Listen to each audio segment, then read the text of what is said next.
I used to say the Grandview Hotel was stitched together with thread no architect could see. It wasn't the polished marble floors or the antique chandeliers that held it together. It was memory, small gestures, and the trust that each guest mattered.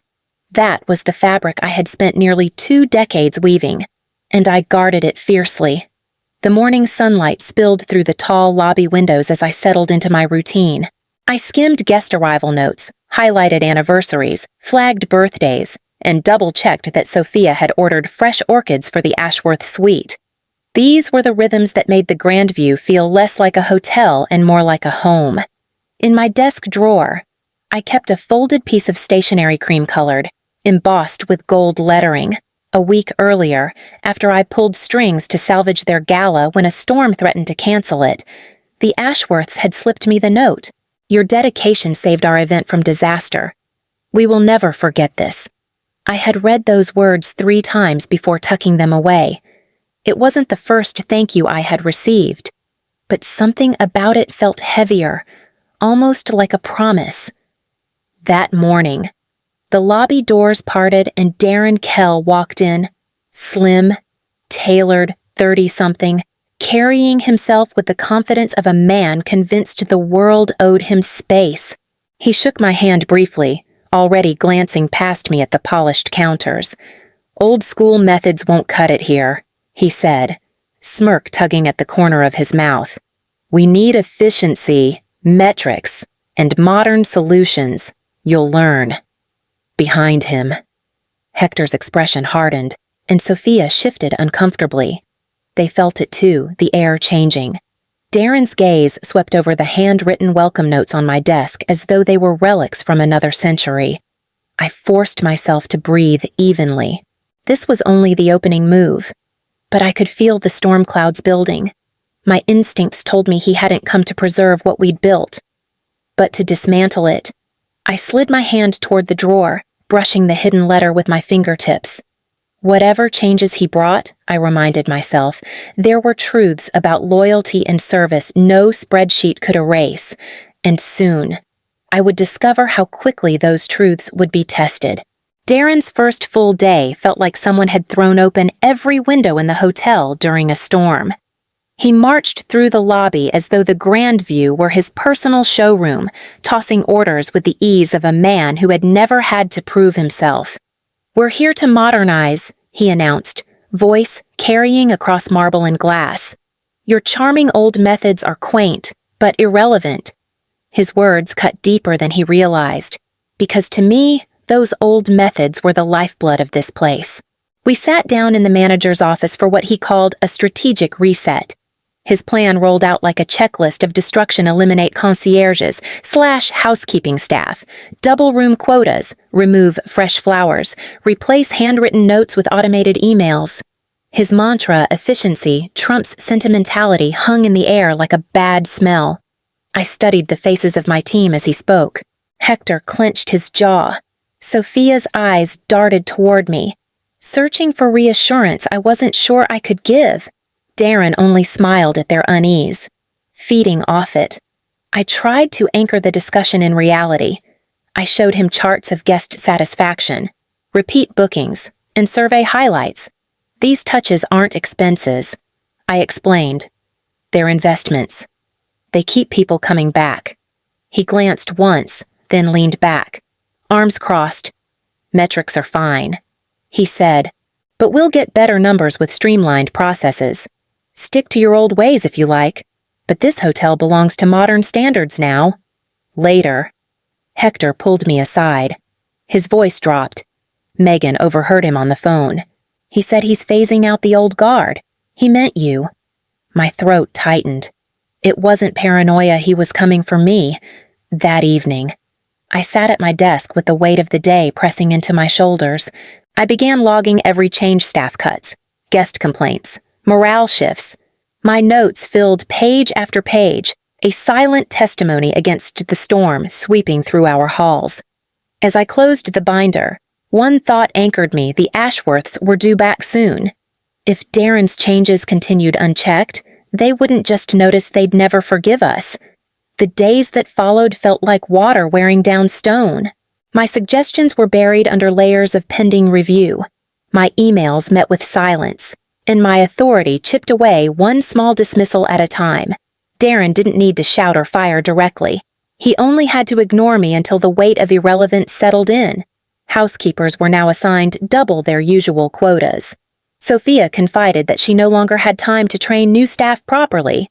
At the front desk, greetings were shortened, questions brushed aside, smiles rushed. It was as if the heartbeat of the Grandview had been replaced by a stopwatch. When the Ashworths arrived for their annual stay, I went to check their suite in secret.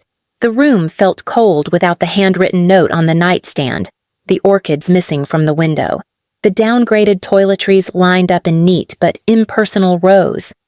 Each absent detail was like a blade against the years I'd spent teaching my team that service was never just about the basics. It was about memory, intimacy, care. At the weekly staff meeting, Darren stood at the head of the table and smirked. "Old school ideas have no place in corporate hospitality," he said. "Metrics matter, procedures matter, feelings. Not so much." The silence was heavy. Even Hector, who usually spoke his mind, lowered his gaze. Afterward, Megan lingered near the doorway, her voice a whisper meant only for me. "He's consolidating power. You're on his list, along with the other managers who've been here too long."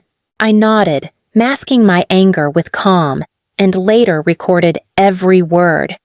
My hidden dossier thickened, a quiet act of survival.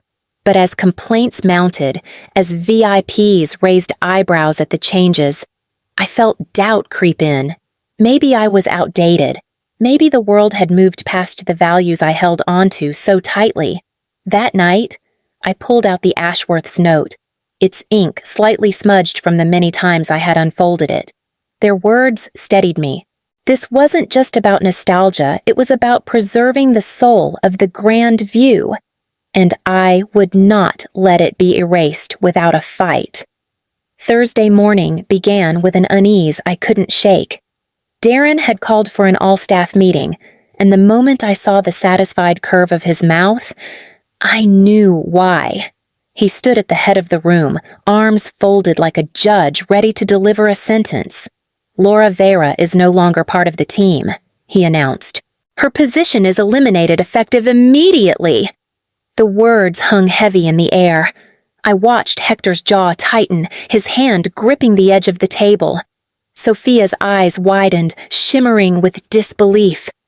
Around us, silence reigned, punctuated only by the faint hum of the overhead lights. I forced my hands to stay steady as I slid the few personal items from my desk into a plain cardboard box, framed photos of the staff from holiday parties. Industry awards we had won together, handwritten notes from guests who had trusted us with their most important milestones. Security arrived before I had finished. Their politeness did nothing to soften the blow. They walked me through the side corridor, away from the grand entrance I had crossed with pride for years.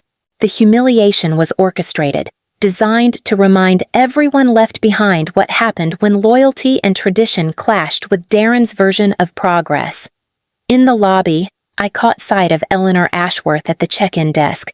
She raised her hand in a small wave, her face lighting with recognition until she saw the box in my arms and the guard at my side. Her expression faltered into confusion. I wanted to explain, but the moment was ripped away. As we reached the exit, Darren leaned close enough for only me to hear. "Old school managers aren't needed anymore." His words carried the finality of a door slamming shut. Outside, the warm Savannah air wrapped around me as I set the box in my car. I sat behind the wheel, staring at my hands. 15 years of devotion reduced to a cardboard box and a smirk. Yet even in that silence, I remembered the Ashworth's letter was still safe in my drawer at home, along with every record I had kept, and those papers would not stay buried forever. The morning after my dismissal, my phone buzzed non-stop. Messages poured in from the people I had left behind. Hector's words cut deepest. "Miss Laura, we're lost without you." Darren is forcing us to cut corners. Morale is collapsing. Sophia echoed the same despair. Guests are furious. Check-ins are chaos. It doesn't feel like the Grand View anymore. By midday, my inbox filled with something more unexpected, emails from loyal guests. Eleanor Ashworth wrote, "Our recent stay was disappointing, but your personal attention was the one bright spot. Is there someone I should speak to?" Reading her words, I felt a flicker of vindication. My methods hadn't been obsolete. They had been the glue holding everything together. That evening, I pulled out my binder and began working systematically. Every complaint, every resignation, every piece of feedback went into carefully organized files. What Darren dismissed as sentimentality was revealing itself in hard numbers, higher turnover, lower guest satisfaction, declining bookings. My so-called old-school methods were proving themselves in the stark language of data. Then Megan's message appeared, short but potent. James Carlton is scheduled to visit soon. Darren is nervous. The regional director himself was coming, and Darren's polished veneer would finally face scrutiny. My pulse quickened. For the first time since carrying that cardboard box out of the hotel, I felt the faint stirrings of control returning. But as I dug deeper, something even more troubling emerged. I cross-checked invoices against budgets and noticed patterns suppliers swapped for cheaper vendors. High-value amenities reduced but billed as premium. Funds shuffled between departments with no explanation. Darren wasn't just cutting costs, he was manipulating them. I gathered every document, screenshot, and receipt. My binder thickened with evidence that Darren's leadership was not merely a matter of clashing philosophies, it was actively destructive. When I finally closed the cover, I sat back in my chair, exhaustion pressing into me. But clarity too. What I held in my hands was no longer just a defense of my career. It was the story of a hotel being hollowed out, and I was the only one willing to tell it. The Ashworths had always been gracious, never the type to complain. That was why Eleanor's tone unsettled me when she pulled Darren aside in the lobby.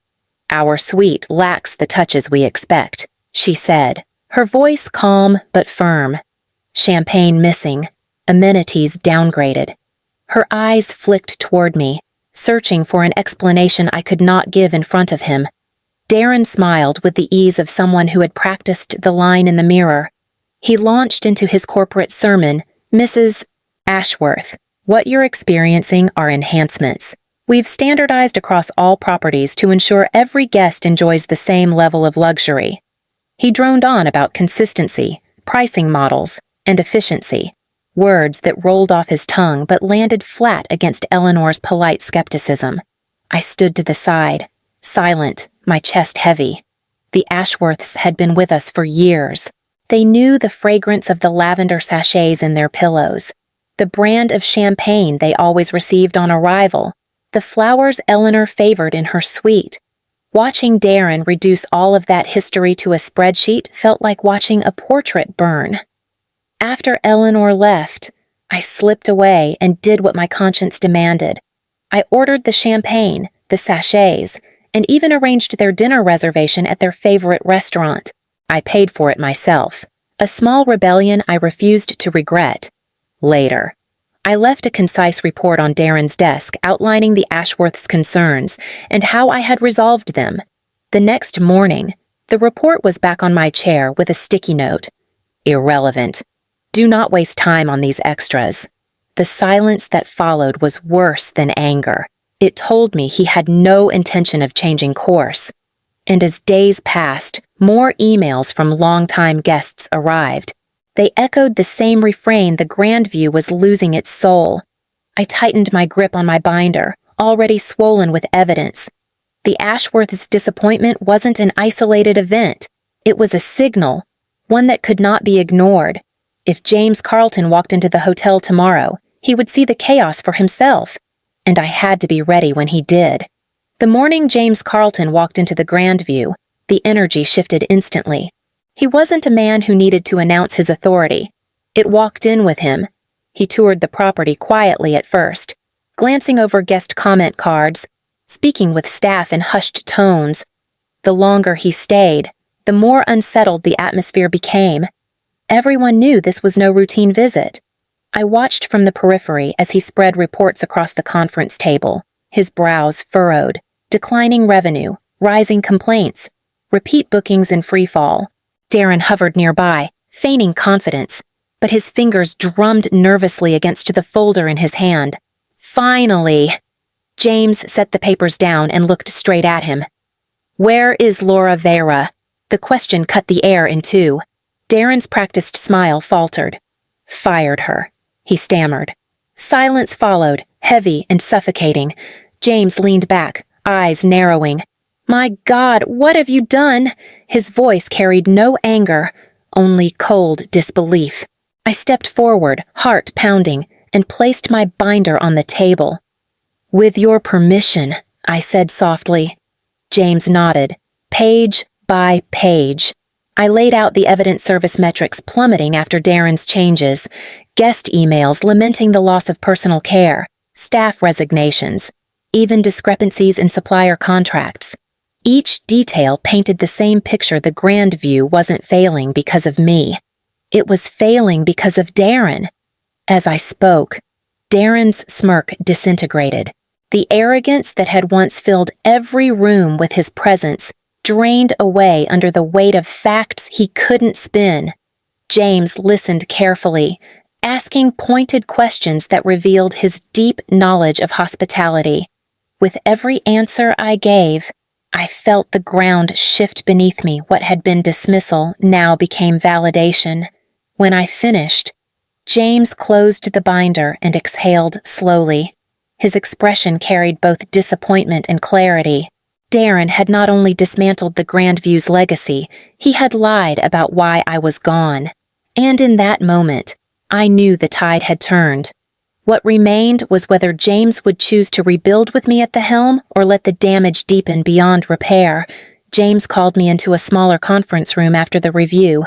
The door closed with a finality that made the silence inside feel heavier than the chaos outside. He slid my binder across the table, the corners worn from weeks of carrying it like armor. "This is thorough," he said, too thorough to ignore. He asked me to walk him through my recommendations.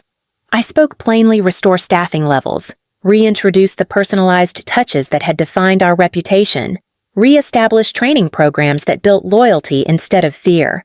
I explained how the Ashworths and other long-term guests weren't anomalies but anchors, their loyalty worth far more than any savings from Darren's cuts. James listened without interruption, occasionally jotting a note, occasionally nodding. When I finished, he leaned forward. "Effective immediately. Darren is removed from operational duties. He'll face a separate review for the financial irregularities you've flagged." Relief washed through me, tempered by the reality of what lay ahead. Then James's tone shifted. More deliberate. "Laura, I'd like you back. Not just as assistant manager this time with expanded authority, full oversight to undo the damage and restore what made the Grandview exceptional." For a moment, the offer felt like a lifeline, but I also saw the broader horizon. The Grandview wasn't the only property suffering under these misguided policies. My work, my evidence, proved something bigger: that human-centered service wasn't antiquated. It was the foundation of lasting success. I thought of the Ashworth's letter, of Hector's texts, of Sophia's worried eyes. I thought of the staff members who had quit, the guests who had left, disappointed, and the quiet devastation hidden in the numbers. My humiliation had become my testimony. Every page of that dossier, every detail I had preserved, had transformed into credibility no one could dismiss. I nodded slowly. If I come back, it won't just be to fix the Grandview. It will be to help prevent this from happening anywhere else. James met my gaze and smiled faintly, as if he had been hoping I'd say exactly that. And in that moment, I knew the real work was only beginning. Walking back through the Grandview's lobby felt like stepping into a house after a long storm. The bones were still there, but the warmth had been stripped away. My first act was to bring back the people who carried that warmth. Hector returned to his post with his sharp eye for detail. Sophia came back to the front desk where her calm presence soothed guests, and Maria accepted an expanded role as executive housekeeper, her pride evident in the way she immediately set about retraining her staff. The changes were not instant, but they were visible. Flowers reappeared in suites, handwritten notes welcomed familiar faces, and staff meetings once again centered on relationships rather than quotas. I walked the halls daily, not as an overseer but as a reminder that leadership meant being present. Within weeks, the sharp edges of tension began to soften. Staff greeted each other with genuine smiles instead of wary glances, and laughter returned to the break room. I reached out personally to the Ashworths, assuring them that the grand view they loved was being restored. They returned for a weekend stay, and Eleanor clasped my hands when she arrived. "This feels like home again," she whispered. Their words confirmed what the spreadsheets would later show. Guest satisfaction was climbing, and repeat bookings followed. The success didn't stop at the grand view. James shared my reports with other managers across the portfolio. Slowly, my methods once dismissed as outdated were adopted at sister properties. Hotels in New Orleans, Charleston, and even as far as Denver began reinstating traditions unique to their communities.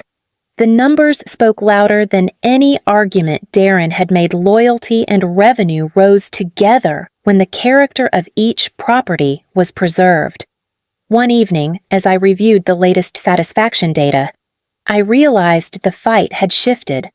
This was no longer about reclaiming my place. It was about proving that the heart of hospitality could not be standardized away. And with every restored smile, every guest who returned, that truth became harder for anyone to deny. Months later, I stepped into an office I never imagined I'd hold.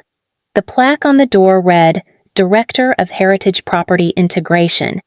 It was more than a title. It was a statement that the values once dismissed as obsolete were now guiding the future of the company.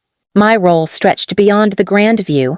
I was entrusted with ensuring that every newly acquired property retained its spirit while still benefiting from modern efficiencies. The work was challenging, but deeply rewarding. In New Orleans, I helped a historic inn keep its jazz nights intact while streamlining reservations.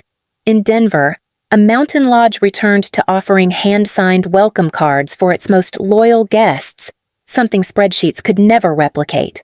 Each time I walked through a lobby and saw guests smiling at touches uniquely tied to that place, I knew we were getting it right. I also poured myself into mentoring. Younger managers, fresh from business schools, often arrived full of data points but little sense of the human element. I told them stories of Eleanor Ashworth's lavender sachets, of Hector's attention to detail, of Maria's pride in a well-trained staff. Efficiency is necessary, I'd say, but efficiency without care is hollow. Watching their eyes shift from skepticism to understanding reminded me why I had fought so hard.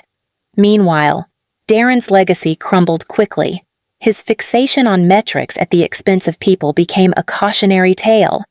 In internal trainings, executives pointed to the Grandview case as proof that cutting corners doesn't build loyalty, it destroys it. What once had been my humiliation now stood as my vindication. Looking back, I realized the lesson was simple but costly. Standing firm in your principles can leave you bruised, but integrity and expertise eventually command respect. My binder of notes, my persistence, even my quiet refusal to sign away my voice, they had turned into the foundation of real change.